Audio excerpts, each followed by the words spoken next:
Hello student. आज के class में हम लोग आप लोगों का सिलेबस का यूनिट 3 स्टार्ट करेंगे जो है काइनेमेटिक्स। तो काइनेमेटिक्स क्या है ना? It is the branch of physics which deals with the motion of different bodies और पार्टिकल्स, है ना। तो मोशन मतलब क्या? इट इज़ मूविंग, है ना। If it is moving then it has some velocity और इट हैज़ सम स्पीड, है ना। तो वहाँ पर हम लोग इसमें उसके मोशन के रिलेटेड टर्म्स पढ़ेंगे। जैसे कि इसमें हम लोग क्लास में पढ़ेंगे रेस्ट और मोशन। हम लोग किसको बोलेंगे, किस बॉडी को रेस्ट में है बोलेंगे और किस बॉडी को मोशन में है बोलेंगे। देन डिस्प्लेसमेंट क्या होता है वो समझेंगे। देन उसके बाद स्पीड है क्या, वेलोसिटी, एक्सेलरेशन। एंड एक्सेलरेशन को हम डिस्प्लेसमेंट में के टर्म्स में कैसे एक्सप्रेस कर सकते हैं वो देखेंगे। देन टाइप्स ऑफ फोर्सेस हम लोग इस क्लास में पढ़ेंगे, ठीक है। तो रेस्ट एंड मोशन ये जो टर्म है ये आप लोग पहले से ही जानते हो कि रेस्ट क्या होता है एंड मोशन क्या होता है। कि जब एक बॉडी अपने पोजीशन से ना हिले, है ना, तो उसको हम लोग बोलेंगे rest, it is at rest. So यहाँ पर जैसे लिखा है a body is said to be at rest if does not change its position with respect to its surrounding, है ना।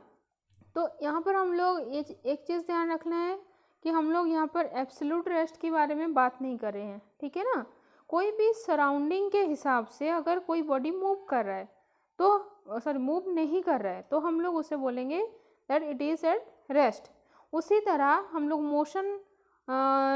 मोशन किसको बोलेंगे और किस बॉडी को बोलेंगे कि वो मोशन में है, कि अगर वो अपनी सराउंडिंग के कंपैरिजन में अगर वो मूव कर रहा है ना, और ये अपना पोजीशन चेंज कर रहा है तो हम लोग बोलेंगे उसको मोशन, ठीक है। Then displacement. अच्छा, डिस्प्लेसमेंट और डिस्टेंस में डिफरेंस क्या होता है ना। हम लोग कभी कभी बोल देते हैं ये इतना डिस्टेंस है, कभी तो हम लोग ये नहीं बोलते कि ये डिस्प्लेसमेंट इतना डिस्प्लेसमेंट है ना। एक चीज़ आपको ध्यान रखनी है, डिस्टेंस और डिस्प्लेसमेंट का जो डायमेंशनल फॉर्मूला है वो लेंथ ही है, वो सेम है, लेकिन इसका जो फिजिकल मीनिंग होता है वो चेंज हो जाता है ना। तो जैसे मैं एक ए पॉइंट से बी पॉइंट तक मुझे जाना है, ठीक है। तो मैं एक शॉर्टेस्ट डिस्टेंस जा रही हूँ, जो सबसे छोटा रास्ता क्या होगा, यही वाला होगा जो स्ट्रेट लाइन डिस्टेंस होगा, ठीक है। अब जस्ट इमेजिन कि ए और बी के बीच में बहुत सारे हर्डल्स है जिसको आप पार करके नहीं जा सकते हो। तो लेट एक पाथ हुआ लाइक दिस और एक पाथ गया लाइक दिस, ठीक है। तो ए अगर मैं इस रास्ते से जाऊंगी दैट ये हो गया हमारा 2 किलोमीटर, ठीक है, और इस रास्ते से ये हो गया 4 किलोमीटर, ठीक है। तो यहाँ पर क्या हो गया, अगर एक बंदा यहाँ से ए से निकलेगा और वो जाएगा बी पे, है ना, तो वो क्या होगा, वो बोलेगा कि नहीं ए से बी का जो डिस्टेंस है वो 4 किलोमीटर है। लेकिन उसी जगह पर अगर उसी जगह पर एक बंदा क्या करेगा, इस रास्ते से जाएगा वो, है ना, तो उसको क्या लगेगा, नहीं नहीं ए से बी का डिस्टेंस है 2 किलोमीटर। तो यहाँ पर क्या हो रहा है, डिस्टेंस वेरी कर रहा है। लेकिन अगर वो कोई भी हर्डल नहीं होता या फिर कोई भी रुकावट अगर नहीं होता, ए से वो डायरेक्ट जाता बी तक, लेट ये इसका जो डिस्टेंस, इसका जो लेंथ है ये है 1 किलोमीटर, ठीक है। तो इस रास्ते में वो 1 किलोमीटर होता। लाइक जैसे फ्री एयर में मूव कर रहे हो, है ना, वहाँ पर कोई रेजिस्टेंस नहीं है तो आप लोग आराम से डायरेक्टली मूव कर सकते हो। जैसे कि एक स्पेस शटल डायरेक्टली ही ऊपर जाता है तो वो टेढ़ा मेढ़ा तो नहीं जाता ना, वो एक सीधे एक स्ट्रेट लाइन डिस्टेंस में जाता है। तो वो जो स्ट्रेट लाइन डिस्टेंस होता है और वो जो शॉर्टेस्ट डिस्टेंस होता है उसी को हम लोग बोलेंगे डिस्प्लेसमेंट। तो यहाँ पर ए और बी के बीच में जो डिस्प्लेसमेंट है वो है 1 किलोमीटर, जो कि है सबसे शॉर्टेस्ट डिस्टेंस। और अगर ए के बीच में बी का डिस्टेंस कितना है, ये किसके लिए सही हो सकता है 2 किलोमीटर और किसके लिए भी सही हो सकता है 4 kilometre. So I hope you are clear about this. Then देखते हैं यहाँ पर लिखा है displacement of a body is a vector connecting the initial and final position. तो वही जैसे ए से जा रहा है बी तक, है ना, तो ये स्ट्रेट लाइन और शॉर्टेस्ट डिस्टेंस है, तो ये एक वेक्टर कनेक्टिंग किसे ए पॉइंट से बी पॉइंट तक कनेक्टेड है। तो इसका मतलब ये है कि डिस्प्लेसमेंट एक वेक्टर क्वांटिटी है ना, जिसका मैग्नीट्यूड भी है और उसका डायरेक्शन भी है। तो यहाँ पर कुछ नोट्स दिया हुआ है, क्या है, it can be noted that the displacement remain unaffected due to shifting of origin from one point to the other. वो ये पॉइंट क्या है, अगर ए और बी का जो डिस्टेंस है 1 किलोमीटर है, ठीक है, तो अगर ए और बी पॉइंट अगर वेदव्यास में भी है तो उसका जो डिस्प्लेसमेंट होगा वो भी 1 किलोमीटर होगा, और अगर हम लोग हमारे कॉलेज में जाए तो उसका जो डिस्प्लेसमेंट होगा वो भी 1 किलोमीटर ही होगा, ठीक है। तो displacement remains unaffected due to shifting of origin, ये पॉइंट आई होप समझ में आ गया होगा। देन आता है the displacement is never greater than the actual distance travel. तो जैसे कि मैंने बोला कि displacement is the shortest distance between 2 points और straight line distance between the 2 points, तो वो एक वो दूसरे डिस्टेंस से, है ना, और जो डिस्प्लेसमेंट होता है अगर वो शॉर्टेस्ट है, वो किसी भी डिस्टेंस से ए और पॉइंट के को आप लोग किसी भी रास्ते से जाए तो वो उससे हमेशा छोटा होगा, वो कभी बड़ा नहीं होगा।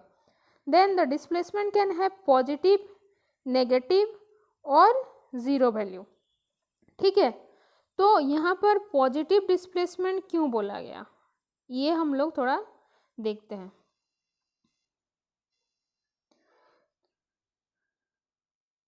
ठीक है, तो यहाँ पर मैं 3 पॉइंट्स एज्यूम कर रही हूँ, let it is a, another one is B and another one is C,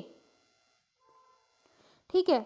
तो यहाँ पर एक कंडीशन है कि let one boy starting from A and he is going to C, ठीक है, एक लड़का है वो ए से स्टार्ट कर रहा है और वो सी को जा रहा है, लेकिन उसका फाइनल जो पॉइंट है वो क्या पॉइंट है, बी पॉइंट है, उसको सी को टच करके बी पॉइंट में आना है, ठीक है। तो वो अपोजिट डायरेक्शन में फिर से उतना डिस्टेंस मूव करेगा। तो यहाँ इसका जो इनिशियल पॉइंट क्या हुआ, ए है, एंड इसका जो फाइनल पॉइंट क्या हो गया, बी हो गया। तो इस टाइम ये जो है इसमें हम लोग बोल सकते हैं कि the displacement A B is positive, ठीक है। अगर वही बी पॉइंट को हम लोग शिफ्ट कर दे, ए से निकला, सी को उसने ज्वाइन किया, देन वो गया किस पे, बी पॉइंट से, ठीक है, वो इस डायरेक्शन में जा रहा है और उसको लेट एक्स्ट्रा मूव करना है बी डायरेक्शन में। तो यहाँ पर हम लोग बोल सकते हैं the displacement here is negative. Actually ये जो पॉजिटिव और नेगेटिव जो डिफाइन है वो उसके डायरेक्शन के ऊपर ही डिपेंड करेगा, ठीक है। अगर सेम डायरेक्शन में जा रहा है तो वो होगा पॉजिटिव डिस्प्लेसमेंट, और अगर वो अपोजिट डायरेक्शन में उसका जो डिस्प्लेसमेंट अगर वो हो रहा है तो वो होगा नेगेटिव डिस्प्लेसमेंट। अब आता है कि जीरो वैल्यू, ठीक है, मतलब एक बॉडी क्या कर रहा है, मूव कर रहा है, वो कुछ डिस्टेंस मूव कर रहा है, लेकिन जब हम लोग उसे देखेंगे तो उसका डिस्प्लेसमेंट जीरो होगा। ये किस केस में होगा, तो आप लोग एक जस्ट सर्किल इमेजिन करो, ठीक है। तो यहाँ पर लेट एक पॉइंट है, दिस इज ए, है ना, तो एक बॉडी को ए पॉइंट से निकलना है और उसी ए पॉइंट में ही आना है, ठीक है। तो ए पॉइंट इसका इनिशियल पॉइंट हो गया और वही पॉइंट उसका क्या हो गया, फाइनल पॉइंट हो गया। तो वो इतना जो डिस्टेंस मूव किया तो फिर भी उसका क्या फ़ायदा, कुछ नहीं, वो उसी पॉइंट में ही आके रुक गया।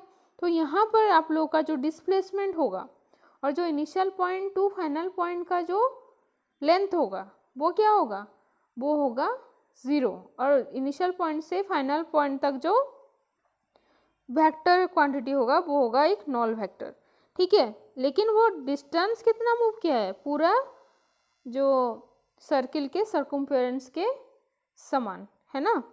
तो देन आता है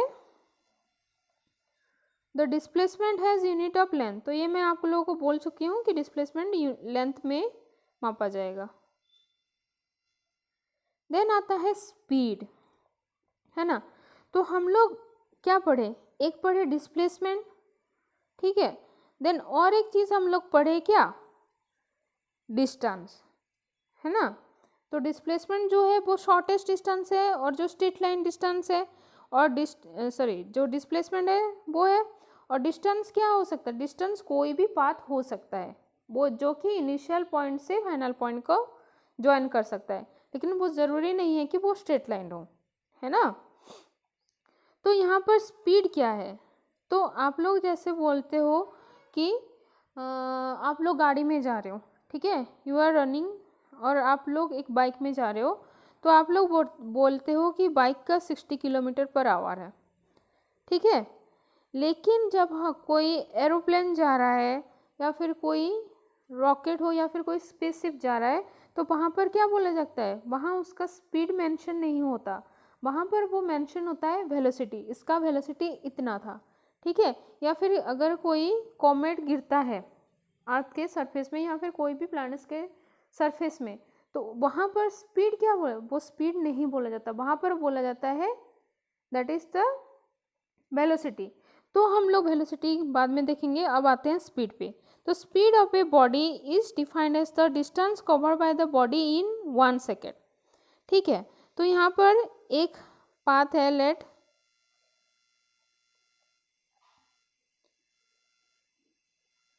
ए पॉइंट से बी पॉइंट का पाथ है, ठीक है। ये जितना ये सम किलोमीटर है, सम किलोमीटर पाथ है, ठीक है। तो ए से बी के बीच में मैं जब जाऊंगी तो मुझे लेट दिस इज 2 किलोमीटर, है ना, उस 2 किलोमीटर पाथ को मुझे पार करने के लिए जितना टाइम लगेगा, है ना, उसी टाइम को अगर मैं 2 किलोमीटर लेट मुझे 10 मिनट्स लगा, ठीक है, 10 मिनट्स, तो यहाँ पर मेरा जो स्पीड कितना होगा, 2/10 किलोमीटर पर मिनट, है ना, ये मेरा स्पीड होगा। तो यहाँ पर क्या हुआ, ये कोई भी पाथ में मूव करे, है ना, तो वो जो distance divided by the time taken होगा, वो होगा उसका स्पीड, और उसको हम लोग बोलते हैं rate of change of the distance cover by the body in time t, ठीक है। तो यहाँ पर if delta S is the distance cover by the body in time delta T, तो हम लोग लेट यहाँ पर एक इमेजिनरी डिस्टेंस देख रहे हैं, दैट इज डेल्टा एस, जो कि एक डिस्टेंस, जो डेल्टा एस डिस्टेंस को कवर करने के लिए एक बॉडी को टाइम की ज़रूरत है डेल्टा टी की, ठीक है। जैसे वहाँ पर आप लोगों को क्या होगा, 2 किलोमीटर डिस्टेंस कवर करने के लिए आप लोगों को 10 मिनट्स का टाइम लगा, उसी तरह वही जो 2 किलोमीटर है, let it is the delta S, ठीक है। डेल्टा एस इसलिए है क्योंकि इट इज़ द जो ये जो डेल्टा एस, इस डेल सिंबल को थोड़ा समझिए, ये है, देखिए अगर आप ए पॉइंट पे हैं, ठीक है, लेट यहाँ पर एक पोल, इमेजिनरी पोल, इसको ले लो 0, ठीक है, it is A point and it is B point. A point क्या है, A point let it is 2 and B point है 4, है ना। तो ए और बी में जो डिस्टेंस है, तो मैं उसको क्या बोलूँगी, 4 - 2। तो ये जो माइनस और सब्सट्रैक्शन है ना, इसी को हम लोग डेल सिंबल में लिखेंगे, ठीक है, that is the delta S. So it is the change in the distance और डिस्टेंस, दैट यहाँ पर आप लोग डिस्टेंस ही लो, ठीक है।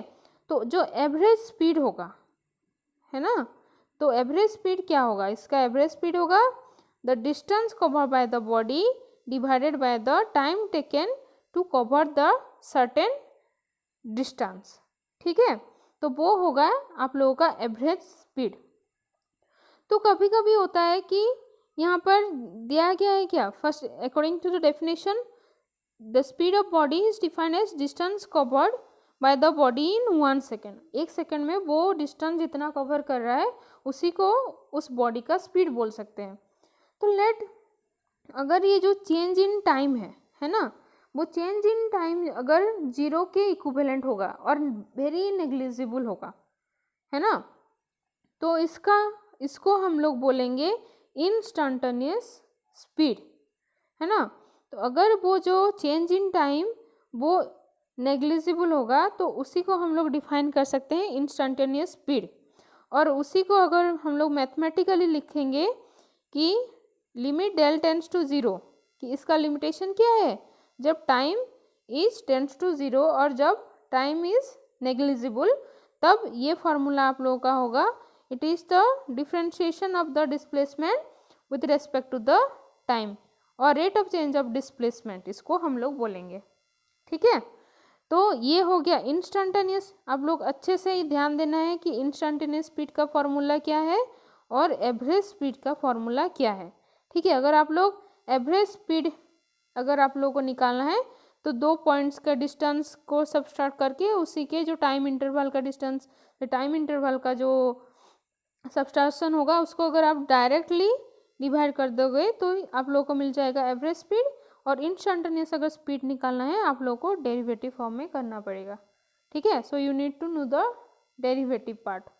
ठीक है, तो यहाँ पर और एक चीज़ है कि जो यहाँ पर स्पीड है, ठीक है, that speed is a scalar quantity, क्योंकि डिस्टेंस भी जो है वो भी एक स्केलर क्वांटिटी है, क्योंकि उसका कोई डायरेक्शन नहीं है और उसका रैंडम डायरेक्शन है। क्यों है, क्योंकि ये डिस्टेंस क्या हो सकता है, ऐसे पाथ में भी मूव कर सकता है और एक पार्टिकल कोई भी पाथ में मूव कर रहा हो तो उसका जो डायरेक्शन है वो क्या होता है, उसी के पाथ के टैंजेंट के डायरेक्शन होता है। लेट अगर ये एक कॉर्ड पाथ है, एक पॉइंट यहाँ पर है और वो इसी कॉर्ड पाथ में ऐसे मूव कर रहा है, ठीक है, तो उसका अगर हम लोग डायरेक्शन देखेंगे वो क्या होगा, ये अगर ऐसे एक टैंजेंट करेंगे, ठीक है, जो कि उसको 90 डिग्री पे टच करेगा, वो क्या होगा। और अगर लेट आप उसको ऐसे सिंप्लीफाइड वे में अगर देख रहे हो कि एक पार्टिकल अगर एक सर्कुलर पाथ में मूव कर रहा है, ठीक है, तो वो जिस पॉइंट से टच करके जिस पॉइंट पे वो बॉडी है उसका डायरेक्शन क्या होगा, हम लोग उसका डायरेक्शन कैसे डिटरमाइन करते हैं। अगर उसी पॉइंट लेट यहाँ पर हम लोगों ने लिया है ए पॉइंट, ठीक है, तो उसका जो सेंटर है यहाँ पर है, एक सर्कुलर पाथ है तो that is a part of circle है ना, तो उसका कुछ रेडियस होगा, तो उसी रेडियस को 90 डिग्री में और उसी पॉइंट को टच करके और उसी पॉइंट से अगर आप लोग एक परपेंडिकुलर खींचोगे उसके रेडियस वेक्टर को लेके, ठीक है, उसी परपेंडिकुलर के अलोंग होगा उसका डायरेक्शन। तो एक सर्कुलर पाथ में क्या होगा, उसका डायरेक्शन अलग अलग होगा, क्योंकि अगर यहाँ पर इसका डायरेक्शन ये है तो अगर हम लोग यहाँ पर लेंगे तो उसका डायरेक्शन क्या होगा, यहाँ से फिर से एक टेंजेंट होगा और वो जैसे ऐसे मूव कर रहा है तो उसका डायरेक्शन यहाँ पर ये हो जाएगा, यहाँ पर क्या होगा उसका डायरेक्शन, ये अगर रेडियस वेक्टर उसका हुआ तो ये 90 डिग्री क्रिएट करेगा, देन इसका डायरेक्शन हो जाएगा इस टाइप का। तो एक सर्कुलर पाथ और इरेगुलर पाथ और नॉन स्ट्रेट लाइन पाथ में उसका डायरेक्शन हमेशा डिफरेंट होगा, ठीक है ना, उसका कोई स्पेसिफिक डायरेक्शन नहीं होगा, तो उसी को हम लोग बोल सकते हैं it is a scalar quantity. तो स्पीड जबकि है ratio of the distance and the time taken, so speed भी एक स्केलर क्वांटिटी होगा, क्योंकि डिस्टेंस एक स्केलर क्वांटिटी है और टाइम तो स्केलर है ही, आप लोगों को पता है। तो जो distance divided by time is a scalar quantity, that is the speed. तो आई होप यहाँ पर आप लोगों को समझ में आ गया होगा कि स्केलर क्वांटिटी इसको क्यों बोलते हैं। और आप लोगों को इसका यूनिट पता है कि वो डिस्टेंस बाय टाइम सेंटीमीटर पर सेकेंड, सेंटीमीटर पर सेकेंड जो कि होगा CGS में, और MKS में होगा मीटर पर सेकेंड। MKS मतलब क्या, metre, kg and second, and CGS is centimetre, gram and second. ठीक है, उसमें आप लोगों को यूनिट, तो ये मोस्ट इम्पोर्टेंट है, शॉर्ट क्वेश्चन आता है, आप लोग ये सब याद रखना अच्छे से। देन आते हैं हम लोग नेक्स्ट स्लाइड पे जो कि है वेलोसिटी। तो आप लोगों को स्पीड पता चल गया कि वो डिस्टेंस बाय टाइम होता है। तो वेलोसिटी क्या होता है, जैसे मैंने रॉकेट मोशन में बोला कि रॉकेट के जो मोशन और जो उसका जो कितने रेट में वो मूव कर रहा है उसको हम लोग डिफाइन करते हैं वेलोसिटी से, क्योंकि वो एक स्ट्रेट लाइन ये में मूव कर रहा है ना। तो जो वेक्टर क्वांटिटी होगा और जो वेक्टर क्वांटिटी उसके इनिशियल पॉइंट और फाइनल पॉइंट को अगर ज्वाइन कर रहा है उसी को हम लोग बोलेंगे द डिस्प्लेसमेंट। तो यहाँ पर जो डिस्प्लेसमेंट बाय टाइम होगा उसको हम लोग बोलेंगे वेलोसिटी। ठीक है, so the velocity of a body is defined as the rate of change of the displacement, है ना। और यहाँ पर और हम लोग बोल सकते हैं कि velocity of a body is defined as the displacement covered in 1 second और इन यूनिट टाइम, है ना। तो ये आपको याद रखना है। देन जैसे स्पीड में था उसका एक एवरेज स्पीड था और उसका देन इंस्टेंटेनियस स्पीड था, उसी तरह ही यहाँ पर जो वेलोसिटी का जो है यहाँ पर भी उसका एक एवरेज स्पीड होगा और उसका एक इंस्टेंटेनियस एवरेज वेलोसिटी होगा और इंस्टेंटेनियस वेलोसिटी होगा। ठीक है, एवरेज वेलोसिटी मतलब उसका जो लेट यहाँ पर ए बी पॉइंट से अगर एक बॉडी मूव कर रहा है तो इसका जो डिस्प्लेसमेंट जितना है let it is 1 kilometre and it is taking time 1 hour. ठीक है, तो इसका जो डिस्प्लेसमेंट होगा दैट इज़ 1 किलोमीटर पर आवर। ठीक है, that is the velocity of this body जो कि एक स्ट्रेट लाइन पाथ में मूव कर रहा है ए से बी के बीच में। ठीक है, देन उसको हम लोग बोलेंगे एवरेज वेलोसिटी।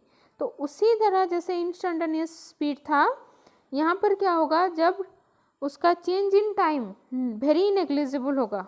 ठीक है, उसी टाइम में हम लोग बोलेंगे it is moving in a instantaneous velocity. तो यहाँ पर इसका एक लिमिटिंग कंडीशन क्या लगेगा that is delta T tends to 0 और जो कि इसके डेरिवेटिव फॉर्म में होगा delta X N divided by delta T. ठीक है, that is in differentiation form. तो यहाँ पर भी क्या होगा, इसका यूनिट सेंटीमीटर पर सेकेंड एंड मीटर पर सेकेंड, क्योंकि स्पीड और वेलोसिटी का जो यूनिट है वो सेम ही होगा। ठीक है, यहाँ पर और एक चीज़ है कि displacement is a vector quantity. Displacement vector quantity क्यों हुआ, क्योंकि it is the rate of change of the velocity is a vector quantity. Velocity इसलिए वेक्टर क्वांटिटी हुआ क्योंकि यहाँ पर जो इसका जो फर्स्ट टर्म है डिस्प्लेसमेंट वो भी एक वेक्टर क्वांटिटी है ना। Displacement is the vector joining the initial point and the final point, है ना। The initial point and the final point, it is the vector quantity. Displacement is a vector quantity, that's why the velocity of a body is also a vector quantity. Then यहाँ पर आता है एक uniform velocity और एक non uniform velocity. ठीक है, तो यूनिफॉर्म वेलोसिटी क्या होगा कि इसके हर पॉइंट में उसका जो वेलोसिटी होगा, ठीक है, एक डिस्प्लेसमेंट के हर एक पॉइंट में इसका जो वेलोसिटी होगा वो होगा सेम और इक्वल। जैसे as the definition velocity of a body is said to be uniform if it covers equal displacements in equal interval of time. अगर वो इक्वल इंटरवल ऑफ टाइम जैसे 2 मिनट्स में वो अगर मूव करेगा 400 मीटर तो नेक्स्ट 2 मिनट में भी वो उतना ही डिस्प्लेसमेंट मूव करेगा, तभी हम लोग उसके बोलेंगे यूनिफॉर्म वेलोसिटी। और यूनिफॉर्म वेलोसिटी तब होगा उसी केस में यहाँ पर हम लोग उसका एवरेज वेलोसिटी फाइंड आउट करेंगे, क्योंकि इसके हर एक पॉइंट में उसका जो वेलोसिटी होगा वो सेम होगा, है ना। इसीलिए हर एक पॉइंट में उसका वेलोसिटी जब सेम होगा तो उसका अगर एवरेज निकालोगे तो उसका जो एवरेज वेलोसिटी होगा वो भी क्या होगा, उसी के समान होगा। तो यहाँ पर हम लोग करेंगे एवरेज वेलोसिटी से डील। और नॉन यूनिफॉर्म वेलोसिटी हम लोग देखते हैं कि velocity of a body is said to be non uniform if it's covers unequal displacements in equal interval of time. और हम लोग यहाँ पर और एक चीज़ बोल सकते हैं, if a body is said to be non uniform if it covers equal displacement in unequal intervals of time. ठीक है, तो यहाँ पर एक चीज़ हो सकता है कि वो अगर लेट 400 मीटर गया एक 2 मिनट्स में, 400 मीटर गया 2 मिनट्स में, तो वो नेक्स्ट 400 मीटर जाएगा 4 मिनट्स और 3 मिनट्स भी हो सकता है, लेकिन वो 2 मिनट्स नहीं जाएगा। तो इसका क्या होगा, हमेशा जो इक्वल इंटरवल ऑफ टाइम होगा, लेकिन उसी के हिसाब से जो टाइम जो होगा वो वेरी करेगा। तो इसी को हम लोग बोलेंगे कि it is moving in non uniform velocity. तो यहाँ पर हम लोग एवरेज वेलोसिटी नहीं निकाल सकते क्योंकि हर पॉइंट में इसका टाइम एंड डिस्प्लेसमेंट अलग अलग होगा। तो इसके लिए हम लोग निकालेंगे इंस्टैंटेनियस वेलोसिटी, जबकि इसका टाइम इंटरवल को हम लोग वेरी नेग्लिजिबल लेंगे और हर एक इंटरवल, ठीक है, और हर एक पॉइंट एक रैंडम पॉइंट लेके उसको डेरिवेटिव फॉर्म में इसको निकालेंगे। ठीक है, that will be the instantaneous velocity, जहाँ पर कंडीशन होगा the time will be tends to 0। ठीक है, तो नॉन यूनिफॉर्म वेलोसिटी में हम लोग यूज़ करेंगे इंस्टैंटेनियस वेलोसिटी को, एंड यूनिफॉर्म वेलोसिटी में हम लोग यूज़ करेंगे एवरेज वेलोसिटी को। ठीक है, देन आते हैं हम लोग एक्सेलरेटेड मोशन पे और एक्सेलरेशन में। ठीक है, तो यहाँ पर है एक्सेलरेशन क्या होता है। Acceleration is defined as the change in velocity in 1 second. ठीक है, कि 1 सेकेंड में उसका वेलोसिटी जो चेंज हो रहा है वो कितना हो रहा है, उसी को हम लोग बोलेंगे एक्सेलरेशन। ठीक है, और acceleration is defined as the rate of change of velocity, और इसको हम लोग बोलेंगे acceleration is equal to dv by dt। ठीक है, और इसको ये ठीक है, इसको नेक्स्ट तो हम लोग पढ़ेंगे। यहाँ पर क्या लिखा है थोड़ा देख लेते हैं कि acceleration is a vector quantity. Acceleration vector quantity होगा क्योंकि वेलोसिटी भी एक वेक्टर क्वांटिटी है और वेलोसिटी डिवाइडेड बाय टाइम होता है एक्सेलरेशन, तो ये भी एक वेक्टर क्वांटिटी होगा। और इसका यूनिट क्या हो जाएगा, वेलोसिटी का यूनिट है मीटर पर सेकेंड, तो इसका और एक नीचे टाइम मल्टीप्लाइड हो गया, तो ये क्या हो जाएगा मीटर पर सेकेंड स्क्वायर, जो कि मीटर पर सेकेंड स्क्वायर होगा MKS में as it is given, and centimetre पर सेकेंड स्क्वायर होगा CGS में। Direction of acceleration is along the direction in which change in velocity is represented. तो वेलोसिटी का जो डायरेक्शन जो होगा, एक्सेलरेशन का भी डायरेक्शन वही होगा और वो सेम डायरेक्शन में ही होगा। द मोशन में भी यूनिफॉर्मली एक्सेलरेटेड और non uniformly accelerated depending upon time. तो एक्सेलरेशन हम लोग नॉन यूनिफॉर्म वेलोसिटी में भी ले सकते हैं और यूनिफॉर्म वेलोसिटी में भी ले सकते हैं, वो उसके टाइम के हिसाब से डिपेंड करेगा। ठीक है, तो I hope you are clear about this 4 points. ये मोस्ट इम्पोर्टेंट पॉइंट है, तो आप लोग अच्छे से इसको समझना है। ठीक है, देन हम लोग देखते हैं कि एक्सेलरेशन में और क्या है।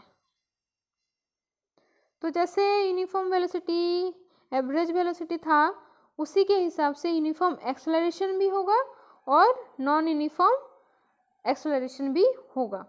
तो the acceleration of a body is said to be uniform if it's velocity changes by equal amounts in equal interval of time. तो यहाँ पर velocity change in equal amount in equal interval जो time है वो क्या है, uniform velocity है। तो यहाँ पर शॉर्ट टर्म में शॉर्टकट में हम लोग बोलेंगे तो क्या होगा कि अगर कोई बॉडी यूनिफॉर्म वेलोसिटी में अगर मूव कर रहा है तो उसका जो एक्सेलरेशन भी जो होगा वो होगा यूनिफॉर्म एक्सेलरेशन। ठीक है, तो यहाँ पर अगर हम लोग जैसे एक यूनिफॉर्म वेलोसिटी किस में डील करता था, एवरेज वेलोसिटी में, तो उसी तरह एक यूनिफॉर्म एक्सेलरेशन भी डील करेगा एक एवरेज एक्सेलरेशन में, ठीक है, जो कि simple subtraction of the two velocities at 2 points and the time at 2 points, ठीक है, that is delta V by delta T is the uniform acceleration. और इसको हम लोग अगर मैथमेटिकली अगर हम लोग सॉल्व करेंगे तो उसका रिलेशन आ जाएगा कि acceleration average is delta V by delta T, ठीक है। सो यहाँ पर और एक है कि a body moving with uniform acceleration travels equal distance in equal interval of time. तो वही चीज़ इसको डिफरेंट वर्ड में बोला गया है कि वही अगर इक्वल इंटरवल ऑफ टाइम में वो इक्वल डिस्टेंस मूव कर रहा है, तो ये इक्वल डिस्प्लेसमेंट मूव कर रहा है, तो इसको हम लोग बोलेंगे it is in uniform acceleration.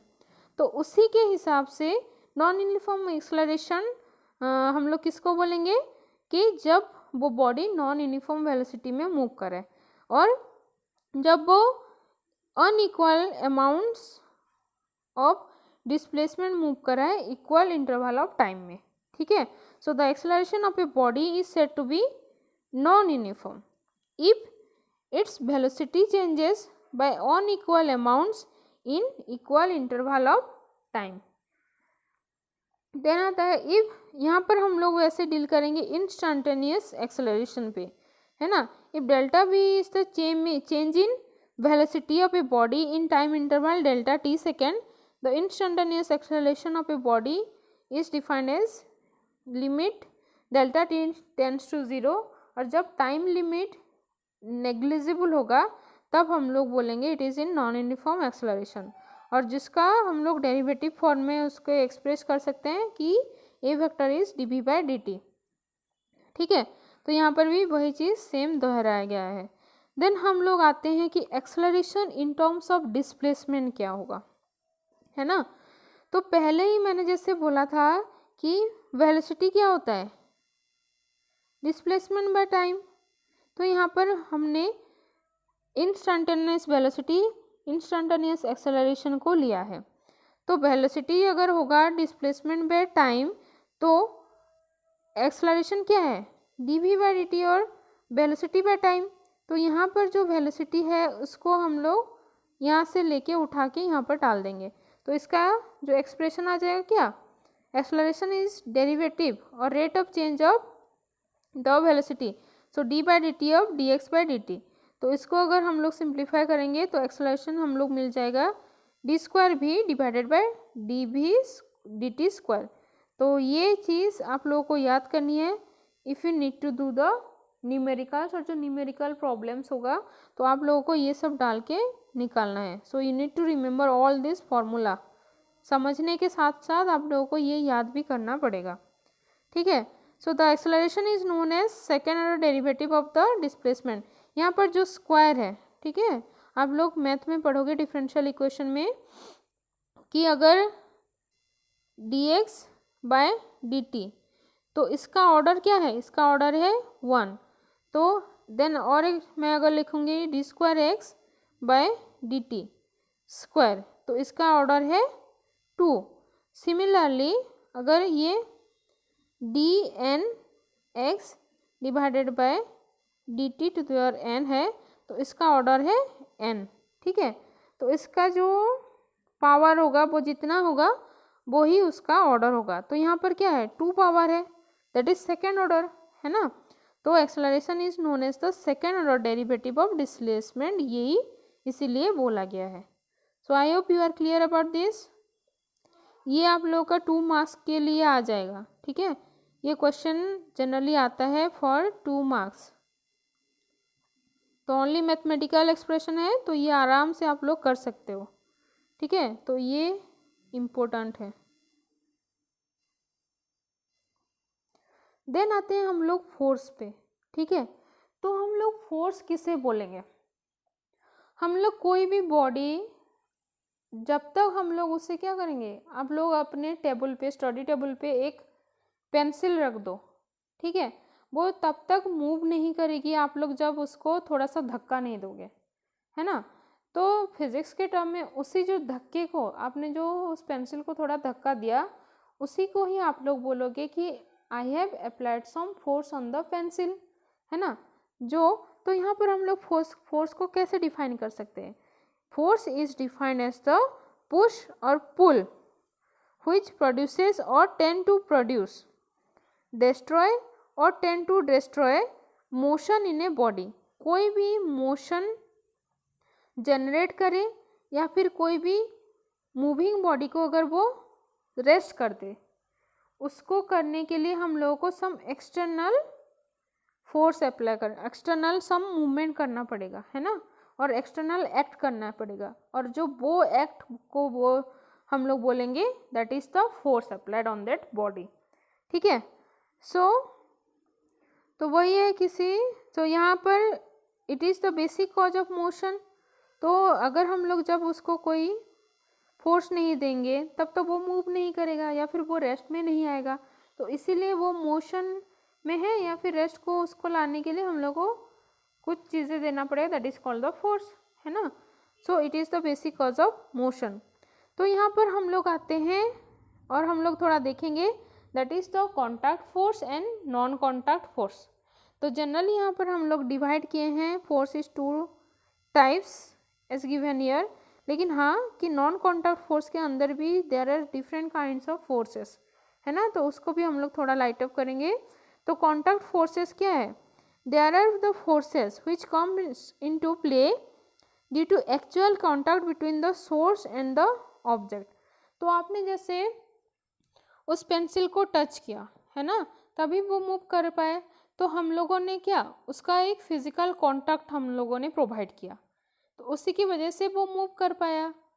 तो उसी फोर्स को हम लोग बोलेंगे कि it is the contact force और it needs some contact to happen, है ना।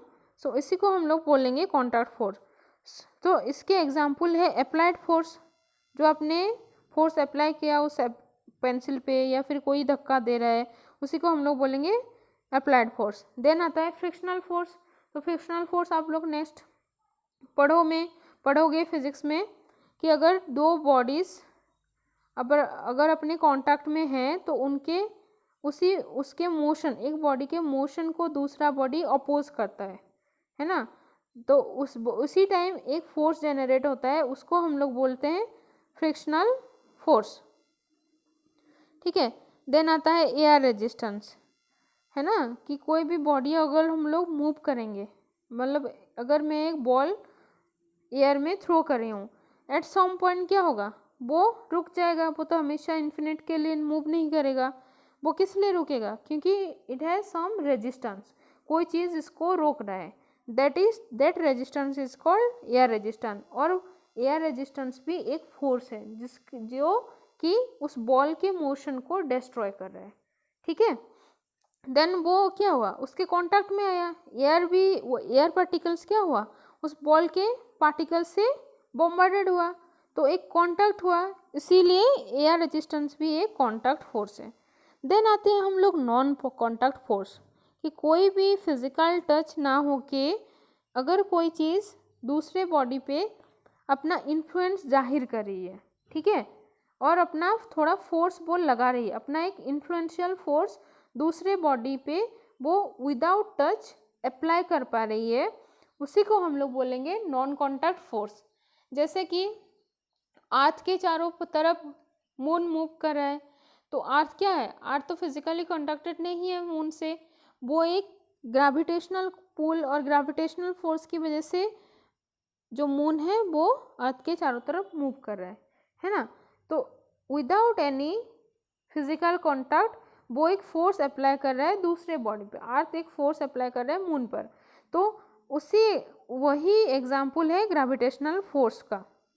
ठीक है, तो forces which comes into existence without any physical contact between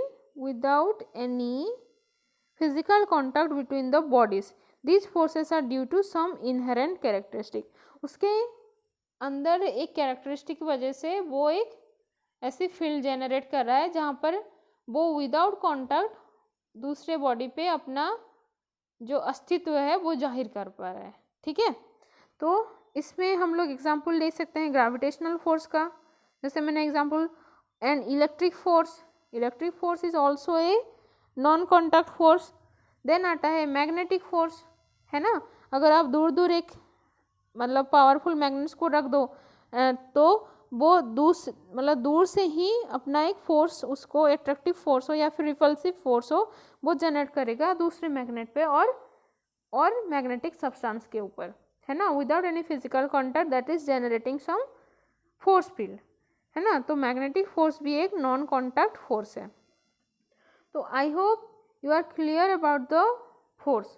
तो यहाँ पर और एक चीज़ भी आप लोग थोड़ा जान लीजिए कि जो नॉन कॉन्टैक्ट फोर्स है ना, सब नॉन कॉन्टैक्ट फोर्स को हम लोग डिवाइड करेंगे 4 पार्ट्स में। That is the gravitational force, एक स्ट्रॉन्ग फोर्स होगा, एक वीक फोर्स होगा और एक होगा इलेक्ट्रोमैग्नेटिक फोर्स। ठीक है, आप लोग वो भी मतलब थोड़ा ध्यान में रखना कि वो चारों फोर्सेस भी नॉन कॉन्टैक्ट फोर्स के अंदर आते हैं। जैसे आप लोगों ने पढ़ा होगा कि जो एक एटम के न्यूक्लियस के अंदर क्या है, 2 पार्टिकल्स हैं, that is the protons and neutrons. तो उसके अंदर भी एक नॉन कॉन्टैक्ट फोर्स ऐड करता है ना। उसी के लिए ही तो वो न्यूक्लियस के अंदर ही अपने आप को अटैच करके रख पाते हैं, नहीं तो वो एक किसी भी तरफ जा सकता था। और एक चीज़, एक न्यूक्लियस के चारों तरफ जो इलेक्ट्रॉन मूव करता है ना, विदाउट टचिंग द न्यूक्लियस वो एक सिंगल ऑर्बिट या फिर एक एनर्जी लेवल पे कैसे मूव करता है। हर एक इलेक्ट्रॉन का एनर्जी लेवल होता है, क्योंकि मैंने जब डिस्कशन किया था आप लोगों के ये में, है ना, प्रॉब्लम्स में, किसी ने मुझे पूछा था कि मैम ये हाइपर एनर्जी लेवल क्या होता है ना। तो वो जो एनर्जी लेवल्स होता है वो डिफरेंट जो इलेक्ट्रॉन्स ऑर्बिट है ना, उसी के वही एनर्जी लेवल को हम लोग वहाँ पर दिखा रहे थे, है ना। तो वो जो एनर्जी लेवल होता है और जो न्यूक्लियस के चारों तरफ जो इलेक्ट्रॉन घूमता है विदाउट टचिंग द न्यूक्लियस और without falling into the nucleus, वो भी किस लिए होता है, क्योंकि एक न्यूक्लियस जो होता है वो एक इनविजिबल फोर्स अप्लाई करता है इलेक्ट्रॉन पे, इसीलिए वो मूव करता रहता है उसी के चारों तरफ, है ना। तो वो भी एक नॉन कॉन्टैक्ट फोर्स है। ठीक है, सो विद दिस हम लोग एंड करेंगे इस क्लास को। So thank you.